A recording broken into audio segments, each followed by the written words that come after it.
Esse homem conheceu uma criatura que dizia ser um mensageiro de Deus. Olá, pessoal! Hoje vamos conhecer um caso que, mesmo após décadas, ainda provoca dúvidas e arrepios entre os estudiosos e curiosos do fenômeno ufológico. Estamos falando da história de Juan de la Mercedes Maldonado, um homem simples, de origem modesta, cuja vida foi completamente transformada após uma experiência que desafiou a lógica e a compreensão humana. Tudo aconteceu em uma fazenda isolada na região de Magalhães, no extremo sul do Chile, num ambiente frio, desolado e marcado pelo silêncio das vastas planícies patagônicas. Juan Maldonado nasceu em janeiro de 1928 e levava uma vida discreta trabalhando como jardineiro e faz tudo para os Zaldívar, uma família tradicional da região. A fazenda onde vivia e trabalhava ficava em Punta Arenas, um dos locais mais inóspitos e remotos do país, cercado por florestas densas, terrenos acidentados e um clima imprevisível. O isolamento da área fazia com que qualquer ocorrência fora do comum rapidamente se tornasse assunto entre os poucos moradores e funcionários da região. Na noite de 16 de julho de 1977, Juan, então com 49 anos, estava em casa com seu colega de trabalho e amigo próximo, Luiz Palau. Era uma noite fria e silenciosa, como tantas outras naquele canto esquecido do Chile. Os dois escutavam rádio, sentados à mesa da pequena cozinha, quando Juan decidiu fazer uma última inspeção nos arredores da propriedade. Esse era um hábito comum, especialmente por conta da preocupação com animais soltos ou portões que pudessem ter sido deixados abertos. A ronda de Juan parecia ter transcorrido normalmente. Ele retornou após alguns minutos, não relatando nada de incomum. Mas logo depois que se sentou novamente, a luz da casa piscou uma vez, depois outra e em seguida apagou de vez. Toda a propriedade mergulhou na escuridão. Nenhum dos dois ficou alarmado de imediato. Quedas de energia eram comuns na região. Juan, então, pegou uma lanterna e saiu para verificar o quadro de luz, que ficava próximo à cerca, na divisa do terreno com o bosque. Foi nesse ponto que algo extraordinário aconteceu. Cerca de 15 minutos depois, Juan voltou a casa em estado de completo colapso emocional. Estava pálido, trêmulo, suando apesar do frio e incapaz de se comunicar com clareza. Luiz, preocupado, tentou entender o que havia ocorrido. Após alguns minutos de silêncio e respiração ofegante, Juan sussurrou uma frase desconexa, quase como se estivesse em transe. Eu fiz contato com algo muito estranho. Luiz percebeu imediatamente que algo muito fora do comum havia acontecido. Juan, que sempre foi uma pessoa centrada, jamais se comportara daquela maneira. Após ajudá-lo a se sentar, ele tentou obter mais detalhes. Juan começou a descrever um clarão branco que surgira no céu, vindo do leste. O clarão parecia se mover de maneira consciente, até que revelou um enorme objeto metálico em forma de prato, pairando sobre o campo de pastagem. Ele disse que, em vez de sentir medo, foi tomado por uma paz inexplicável. Conforme relatado por Juan, ele caminhou na direção da luz como se estivesse sendo conduzido, mas sem sentir que estava perdendo o controle de seu corpo. Era como se fosse guiado por um instinto estranho e irresistível. Ao se aproximar da nave, tudo ao seu redor pareceu desaparecer. Os sons do vento, o farfalhar das folhas, até mesmo o frio intenso. O tempo parecia ter parado, e então, no momento em que estendeu a mão em direção à luz, tudo ficou escuro. Na manhã seguinte, Juan e Luiz retornaram ao local do suposto avistamento. Encontraram o solo marcado por 3 impressões triangulares profundas, como se uma estrutura gigantesca e pesada tivesse pousado ali. O gramado estava queimado em um grande círculo, cujos limites eram tão nítidos que parecia ter sido desenhado à mão. O restante do campo permanecia verde e bem cuidado. Ao inspecionar os veículos da fazenda, notaram que todos estavam descarregados, inclusive os caminhões e tratores. Outro detalhe estranho chamou a atenção. Todos os relógios da propriedade estavam parados exatamente às 22h45, o mesmo horário do contato relatado por Juan. Nem mesmo o relógio de pulso de Luiz havia escapado da paralisação. Era como se, durante alguns instantes, o tempo tivesse realmente deixado de existir naquele lugar. A explicação para aquilo parecia cada vez mais distante. Poucos dias depois, começaram a surgir marcas na pele de Juan. Eram bolhas, parecidas com queimaduras de 2º grau, espalhadas principalmente nos braços e pescoço. Ele não se lembrava de ter encostado em nada quente ou ter sofrido qualquer acidente. Luiz o levou ao posto de saúde mais próximo, onde um médico não conseguiu encontrar uma explicação para os sintomas. Os exames clínicos estavam normais e as feridas não seguiam qualquer padrão conhecido de reação alérgica ou contaminação. O caso ganhou notoriedade em Punta Arenas, cidade pequena onde qualquer notícia corre rápido. Logo, a história de Juan chamou a atenção de um radialista e pesquisador de fenômenos aéreos chamados Eugênio Barramonde. Interessado pelos relatos, ele se dirigiu à fazenda acompanhado de uma pequena equipe. Passaram vários dias entrevistando Juan, coletando amostras do solo e fotografando as marcas no campo e as bolhas em seu corpo. Tudo parecia apontar para algo que ultrapassava qualquer explicação racional. Os dias seguintes revelaram mudanças ainda mais intrigantes. Juan começou a demonstrar comportamentos que não eram compatíveis com sua personalidade anterior. Ele sempre foi descrito como alguém simples, com pouca instrução formal. Mas agora, era capaz de descrever pensamentos de outras pessoas com precisão, prever visitas inesperadas e até saber o que alguém havia escrito em uma folha, mesmo sem ter visto. Esses episódios foram testemunhados por várias pessoas, inclusive membros da equipe de investigação. Luiz relatou que certa vez pensou em escrever uma palavra aleatória em um pedaço de papel e escondeu o papel dentro de uma gaveta trancada. Minutos depois, sem sequer saber o que estava sendo feito, Juan mencionou a palavra exata: luz.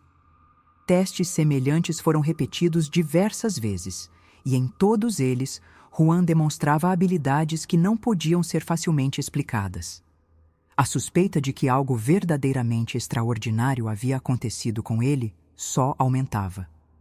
As mudanças não se restringiam apenas às habilidades incomuns. Juan passou a ter uma postura completamente diferente. Era mais articulado, pensativo e conseguia resolver problemas complexos com uma clareza surpreendente. Os próprios patrões, os Zaldívar, começaram a comentar entre si que Juan parecia outra pessoa.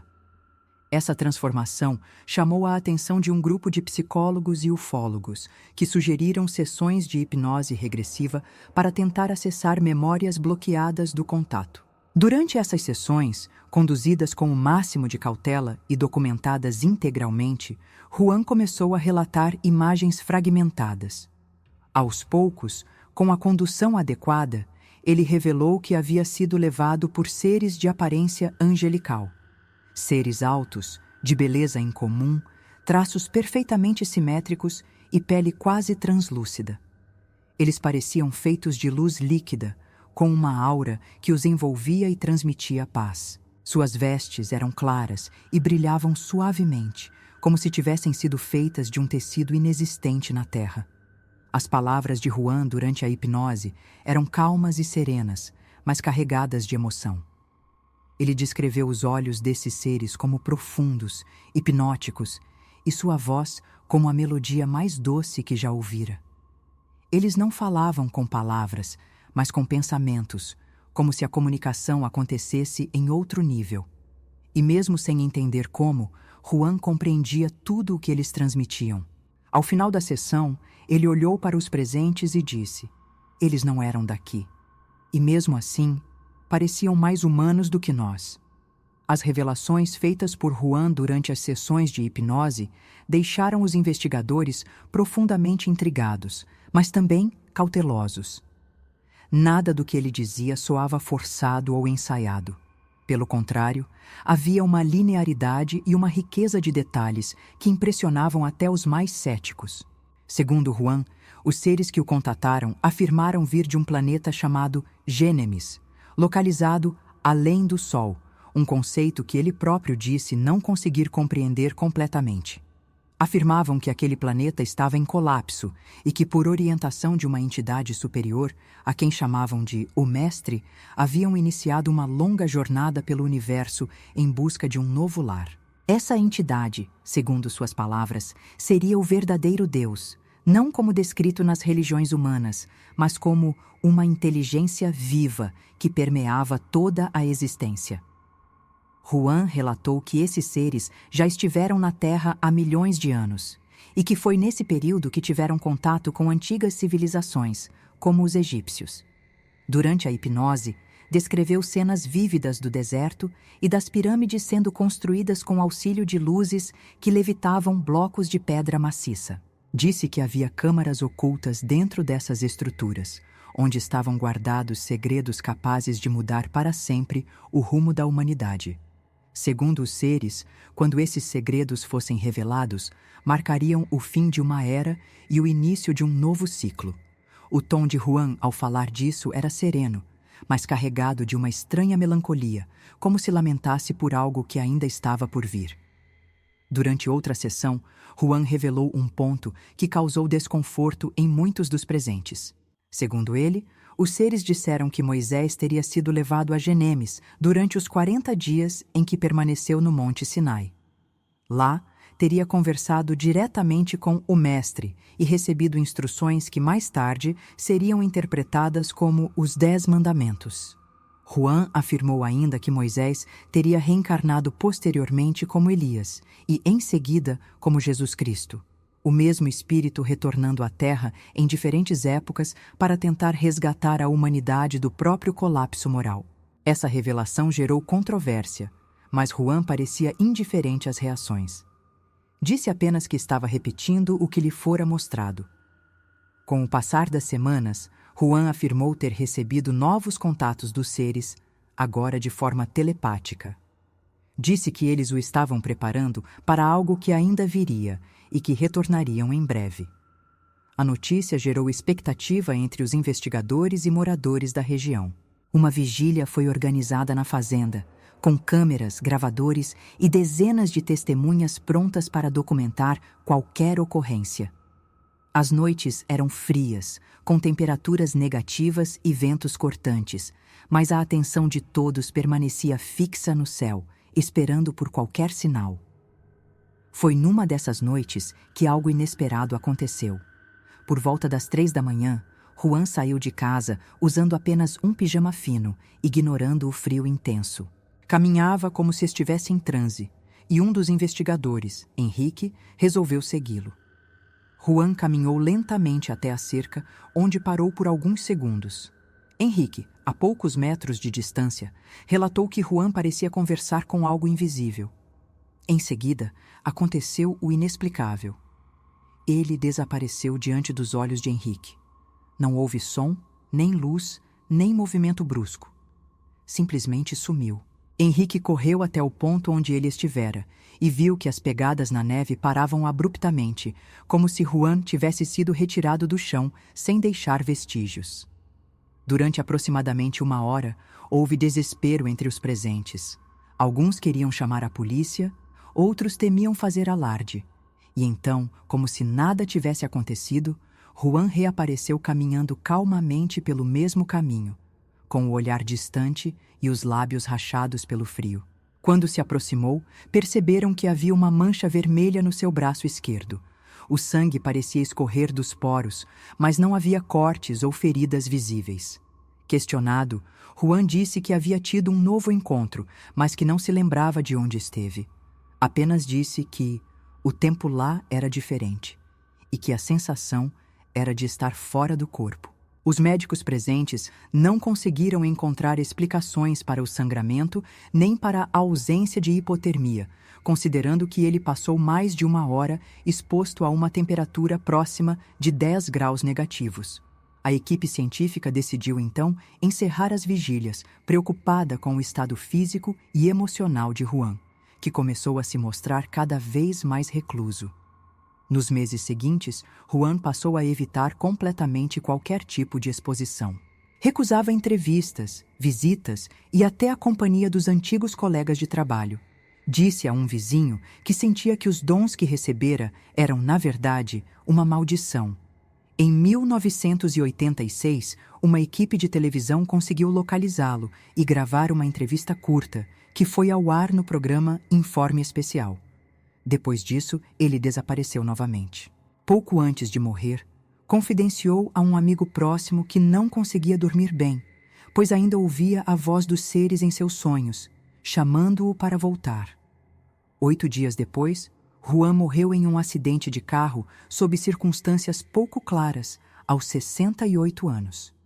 Seu filho adotivo, Miguel de Castro, afirmou que também teve contato com os mesmos seres e que foi levado a cidades feitas de luz dourada, desenhando tudo em cadernos que guarda até hoje. A fazenda, transformada em hotel, ainda recebe visitantes curiosos. E até hoje, ninguém conseguiu explicar por que, naquele campo gelado do sul do Chile, a grama jamais voltou a crescer no mesmo lugar.